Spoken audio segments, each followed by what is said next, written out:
क्या ये वीडियो में जिसे दिखाया जा रहा है सच में ये मैं ही हूं? वीडियो देखते हुए वीर रहेजा खुद को पहचान ही नहीं पा रहा था।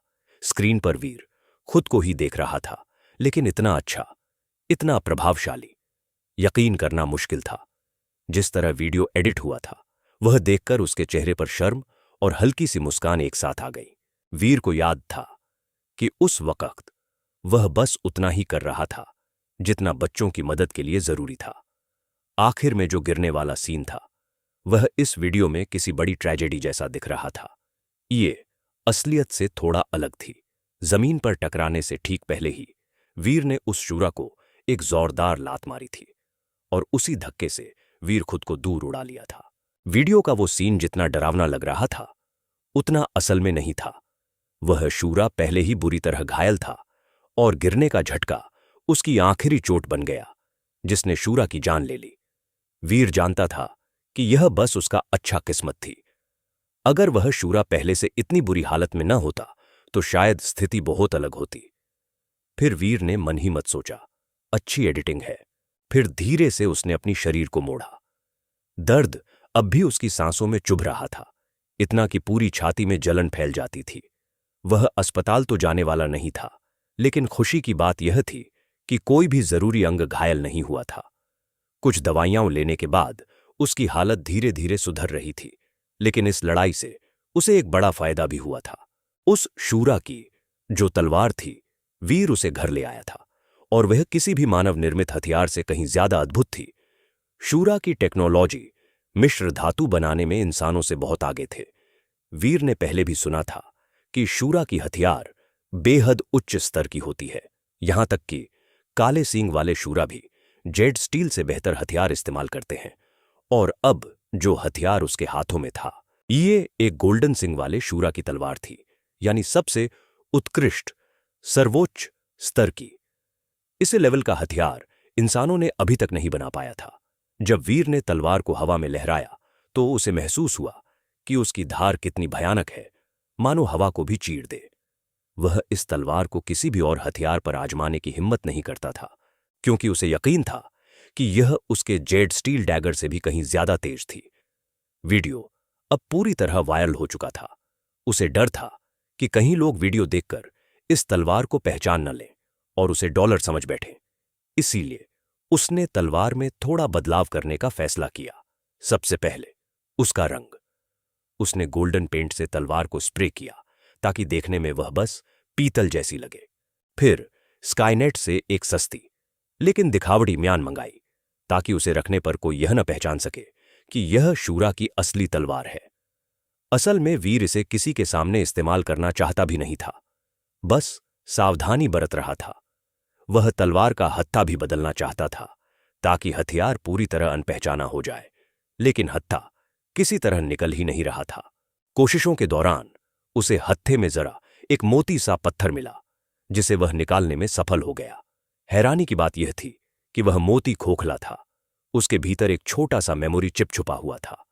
वीर ने चिप को अपने स्मार्ट डिवाइस में डाला ताकि पता चल सके कि उसमें आखिर है क्या, और जो उसने देखा उसकी कल्पना से बाहर था। चिप में एक शूरा मार्शल आर्ट की रिकॉर्डिंग थी जिसका नाम था ब्लेड स्टॉर्म, और उसी विवरण में लिखा था कि यह शूरा राजवंश की टॉप सीक्रेट तकनीक है। यह देखकर पहले तो वीर बहुत ही खुश हुआ, और फिर क्या इंसान शूरा की मार्शल आर्ट सीख सकता है? वीर सोच में पड़ गया।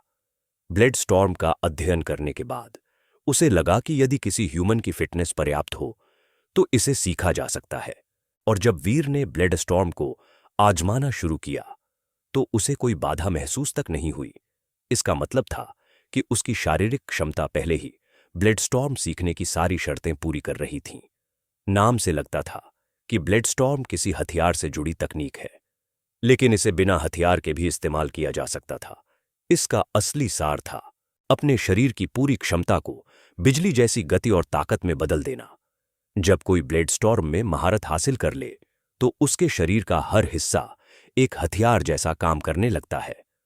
वीर अब भी पूरी तरह ठीक भी नहीं हुआ था, इसीलिए वह प्लैनेट टाइटन नहीं गया था। उसने घर पर ही ब्लेड स्टॉर्म का अभ्यास को जारी रहा। युवराज सहगल ही वह एक व्यक्ति था जो रोज कॉल करके पूछता था कि वह देवाश्रम कब लौटेगा और दोबारा हंटिंग कब शुरू करेगा। अवनी शेरगिल ने कॉल नहीं किया। उन्हें शायद लगा कि वह ग्रैंडमास्टर से छुप रहा है। उसका स्मार्टफोन फिर बज उठा। वही नंबर, युवराज सहगल। वीर थोड़ा हिचका, फिर कॉल उठा ली।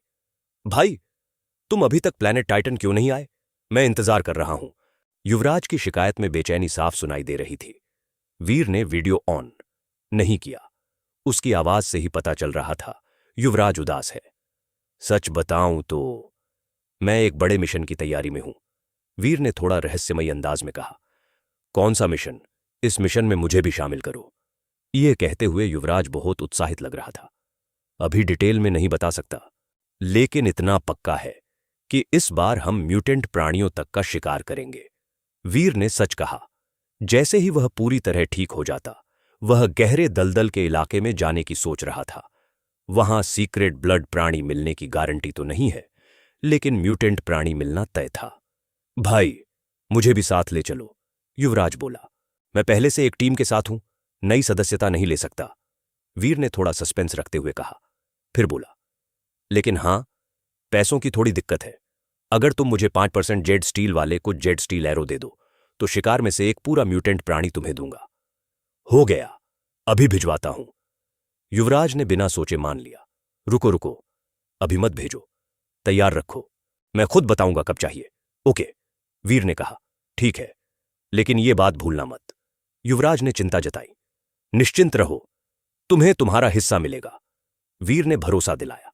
वह काफी समय से सोच रहा था कि अच्छे एरो कहां से लाए जाए, और अब युवराज की यह मदद बिल्कुल सही समय पर मिली, और यह डील दोनों के लिए ही फायदेमंद थी।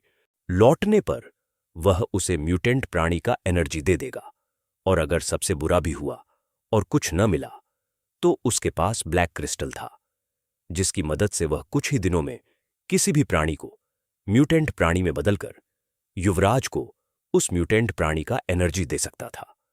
वीर लगभग 15 दिनों तक घर पर आराम करता रहा, जब तक कि वह पूरी तरह ठीक नहीं हो गया।